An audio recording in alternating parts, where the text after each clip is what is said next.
Good morning. Today I'm going to speak to you about how to harvest grapes at the right time to get the optimum quality in your grapes so that you may get the optimum quality of wine when you make your wine. But before I do, let me introduce you to some of my crew in the past who've been out helping me with harvests at our experimental vineyard at the university. These were the best of times, going out in the early morning and picking grapes when they were cool. All these students were either undergraduate students or graduate students in my lab who were there to study about grapes, learn about biochemical techniques, and in some cases get their PhDs. So thank you everyone who helped along the way. It's been a great ride. And now let's move on to some important information. So how to predict when to harvest for optimum quality wines. So just a refresher from the previous video, we talked about berry development. Just remember that berries start off small, get large, and they go through 3 phases of development, with the central phase where softening and color change occurs. That phase is called véraison. So first of all, to make an important point, grape berry development is not uniform on a cluster, and that's most obvious when we are at véraison, where 50% of the berries are turning color and 50% are still solid green. Here's another photo emphasizing that in Pinot Noir. And further along, as we develop that berry cluster, more and more of those berries become fully colored. So normally we harvest grapes about 6 to 8 weeks after that véraison stage. That's dependent on the variety and the climate that you're in. Warmer climates, that development is going to go faster than in cooler climates. So what I'm telling you today is a very generalized description of development and harvesting principles. But, and this is mostly for Northern Nevada, where I have most of my experience. So in this regards, we look at a couple of variables, the Brix and the titratable acidity, and we're looking for a ratio between 3 and 4.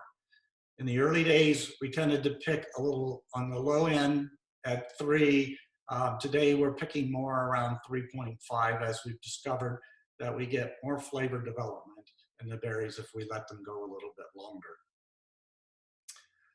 I'm going to advocate for sampling by clusters and not by individual berries. That is to take a whole cluster from different areas in the vineyard, and then to do some assays for sugars and acids to get this Brix to titratable acidity ratio. So berry sampling is key. If you make a mistake on your berry sampling, and you're going to harvest your whole vineyard, and you're going to bring in underripe grapes or overripe grapes and not getting the quality that you want. Different areas in the vineyard will ripen slightly differently, and so having a good sampling across the vineyard is important. And as you saw within the véraison pictures, the ripening in a cluster is different, even all the way to the end of harvest. We've sampled as much as 8-degree Brix differences in one berry to another in the same cluster. So as I mentioned, determination of ripeness is best determined by whole cluster sampling. Now, this has been my experience. In the beginning, I used to do single berry samplings, collect 50 berries across the vineyard independently, and then put them together, and I would get my estimates off. I'd predict 23 Brix and I'd come in at 21 Brix or something else. My mother has advocated for that kind of selection in her vineyard. and she's quite good at it. We did a comparison of her individual berry cluster measures to my, individual berry sampling to my cluster sampling, and we came out with very similar numbers. So you may be personally skilled at it, but I've found that sampling for the whole cluster is important. I noticed that there's a tendency to pick the best clusters or the best berries off of a cluster and give us a skewed or biased result. So I try to be random, but I also try to be average. So key here is try to choose an average vine that you're selecting from, not the best vine, not the worst vine. So I walk up and down the row and I look at all the vines, I look at the thickness of the trunks, I look at the berries and where they're positioned in the vine, whether they're exposed or not exposed, and I try to pick average clusters from average vines. And in doing that, I've been pretty successful at predicting within a few tenths of a degree of the Brix level that I was selecting for.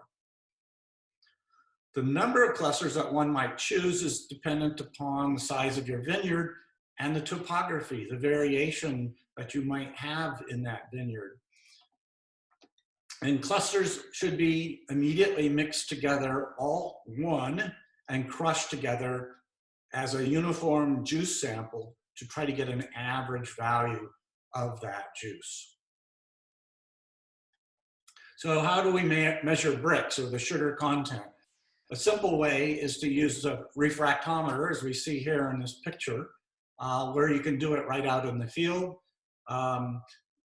You're looking for maybe a Brix value between 22 and 25 in our area. If you were in Bordeaux, you would want a lower number because their grapes ripen at a lower sugar level. If you're in California or Southern Nevada, you may want a higher value. It all depends on your area and your climate. And this is something you'll get a feel for or a taste for over the years as you get more experience with your grapes and your vineyard. So there are other ways you can measure sugar. You can use digital refractometers as well. I prefer those today, but by whatever means you want to measure the sugar.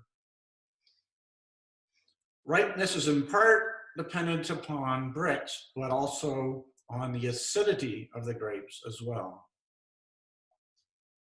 So the acidity is the tart component of wine. It's made up of both malic and tartaric acid, malic acid being the most tart tasting of the acids, but both add acidity to the wine. And you need some acidity in your wine to balance out the sweetness there. The warmer the temperatures are, the more rapidly your acidity is going to drop. It reaches its peak around véraison, and then will begin to decline, and will decline quite rapidly in warm temperatures. You can measure this approximately with pH test strips. pH is not exactly the same thing as acidity in this case. We're talking about a titratable acidity, or what's also referred to as a total acidity. And that is a little different from the pH. Traditionally, the TA of the must or the juice should be between 6 and 8 grams per liter. And the pH range ideally would be between 3.4 and 3.6. We'll get into this more when I talk about winemaking and the impacts that this has on winemaking. However, more recently, California and Australian winemakers are relying more on just estimating the pH than the TA. And this is particularly true in warmer climates where they tend to have very high TAs and high pHs. So in these warm climates, often the pH is above 3.6, and this can cause problems not only in the taste of the wine, but also in the protection against microbial contamination that higher pHs tend to allow. So lowering the pH to 3.6 is a good safe range to be in, where you not only have a good flavor profile, but also protection against the microbes that would not be able to grow at that lower pH. This is a figure from a publication of mine with my postdoc, Laurent Deluc, published back in 2009. And I showed this illustration to just show how two different berries in two different vineyards ripen differently and in response to drought. So we have in the red here Cabernet Sauvignon, in the green we have Chardonnay, and in the solid lines we have the well-watered controls, and in the dotted lines we have the drought-stressed berries. And what you can see here, first of all, is in Brix. So this is size, berry size, and you can see that Cabernet Sauvignon was not affected in the early stages, but later on, the size of these berries is much smaller. In Chardonnay, there's a bigger impact earlier on in the vineyard. This could be a variety of different reasons. It could be the varietal difference, but it could be the vineyard conditions themselves and how deep the roots are and whether they have access to water or not. But at any rate, we see also a decrease in berry size as a result of the water deficit. In terms of the Brix, we can see that Brix levels start out very low before véraison. These dotted lines represent the véraison stage for each of those berries. We can see that Brix starts to rapidly increase once we hit the véraison stage.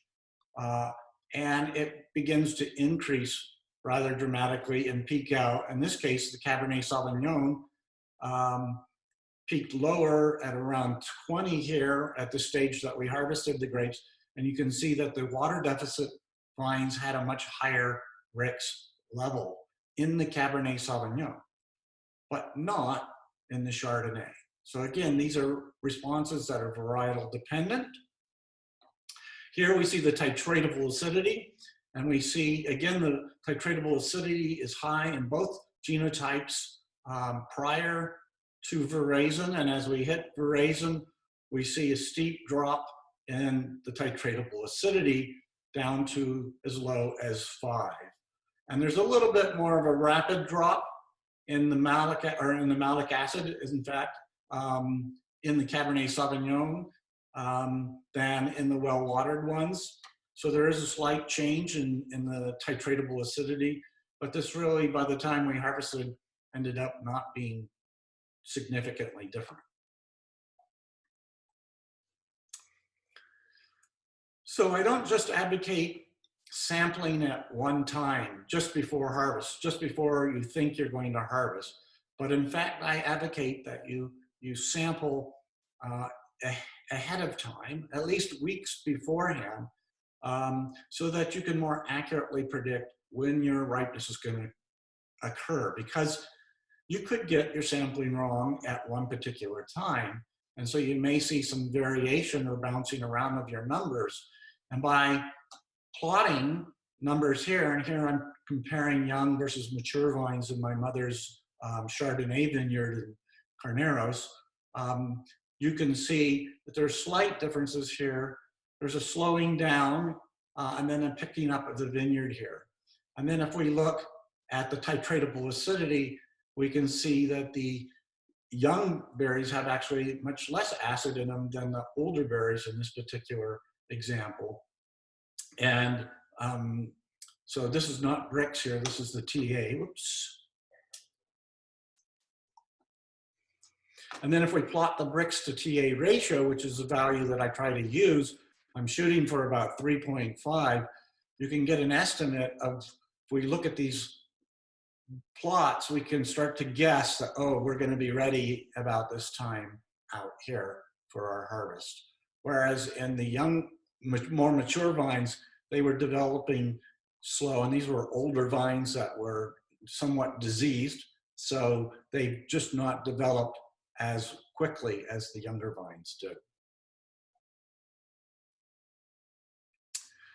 Just to give you some examples of differences in varieties over time in our same vineyard. So we have an experimental vineyard with 12 different varieties.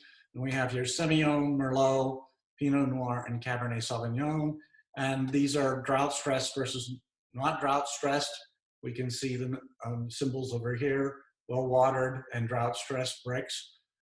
And you can see there's not too big a differences between them, but we can see on these dates that there's a very rapid increase in sugars, as there is a very rapid decrease in the titratable acidity in Semillon. Again, we're still fairly young here. The titratable acidity is still up around 15, which is quite high. And our Brix is only about 18 or 19. So these are earlier stages of development. Here's Merlot. Again, very similar figures. And then Pinot Noir and Cabernet Sauvignon. So they're all showing similar trends. However, they're going to be slightly different variations. We can see here, our Cabernet Sauvignon in our vineyard were the latest developing. We usually didn't harvest until mid-October, whereas our Pinot Noir is one of our earliest ripening varieties. And you can see it's at 19 Brix, and our Cabernet Sauvignon is only at about 15 Brix. So Brix varies with the variety, and the response to drought stress also varies with the variety. Here we have Pinot Meunier, and we can see there's an increase in sugars relative to the well-watered and the drought stress, whereas in the Cabernet Franc, this year we saw just the opposite. We saw a decrease in sugars in relationship to the Cab Franc. No differences in our Lemberger. In Chardonnay, we saw a slight decrease. In Riesling, we saw a fairly strong decrease due to drought stress, but in Gewürztraminer, we saw an increase. So you can't generalize about what drought stress is going to do to your grapes. It's going to vary depending in part on the variety or even the clone that you're using. Okay, so Brix and TA are two very important components in pH, but ultimately we also want the right flavors in our wines. It's not just about sugars and acids. And I just wanted to discuss something a little bit that I learned about at the University of Bordeaux when I was there on sabbatical. And they've been doing some very interesting studies on the development of flavors in the berry. So here's an example of Cabernet Sauvignon going from véraison to post-véraison to harvest, whatever stage that might be for the particular winemaker. That's an individual choice by the winemaker as to what kind of wine or quality of wine they're trying to make. But I want to emphasize that there is a well-known, both based on taste and also based on chemical compounds that have been identified to contribute to these tastes, a progression of development in the grape berry. So by véraison, you're already getting herbaceous and green bell pepper flavors that are developing and perhaps are at their heights at those stages, but they begin to diminish with time, but they still may persist in berries that you might be harvesting. But that bell pepper will progress to more of a black currant flavor, which will then develop into more of a blackberry flavor. And then ultimately, if you get very ripe, may become a plum or pruny flavor as the berries begin to dehydrate a little bit, shrivel, or even become prune-like or raisin-like. So here's a progression of those sugars and the color profile that goes along with that. So when you're harvesting, you may be able to have a good palate to taste some of these features, but most, probably like me, don't have that good a palate or that much experience yet to be able to taste those. And ideally, someday we will have chemical tests in ways that are simple and easy and quick and cheap that will allow us to pick out the flavor profiles that we're really looking for in our grapes. So final thoughts. to consider when deciding to harvest or not. Is my Brix or TA to TA ratio between 3 and 4? Again, I'm looking for about a 3.5 in my grapes at the experimental vineyard. Have the seeds turn color, that is from green to brown. So you need to bite into a berry, taste it, look at the seed color, and determine it. And I know some winemakers chew the seeds to taste the tannins that are in the seed. They're looking for softer, less bitter tannins that might be contributed by the seed during crush. How do the flavors taste? Do they match the flavor profile that you're looking for? And that's in the ideal situation. Sometimes as a winemaker, you have to just make the decision to pull in your grapes because there's rain coming, or there's frost, or maybe the berries just aren't going to ripen anymore because they've been damaged in some way due to the weather, powdery mildew, insect damage, bird damage. There are a variety of things that could change your decision on when to harvest. Okay, well, thank you for listening. I know that was a bit long, but there's a lot there. I encourage you to look it over again. It's a big decision, and it's a decision that you have to think about in many ways for different considerations, and you'll get more practiced with it over time, so don't freak out if you get it wrong the first year or a second or a third. As you get more experience with your grapes in your vineyard in different locations, you'll have a much better idea as when the optimum time is to harvest those grapes. So goodbye for now, and have a great day.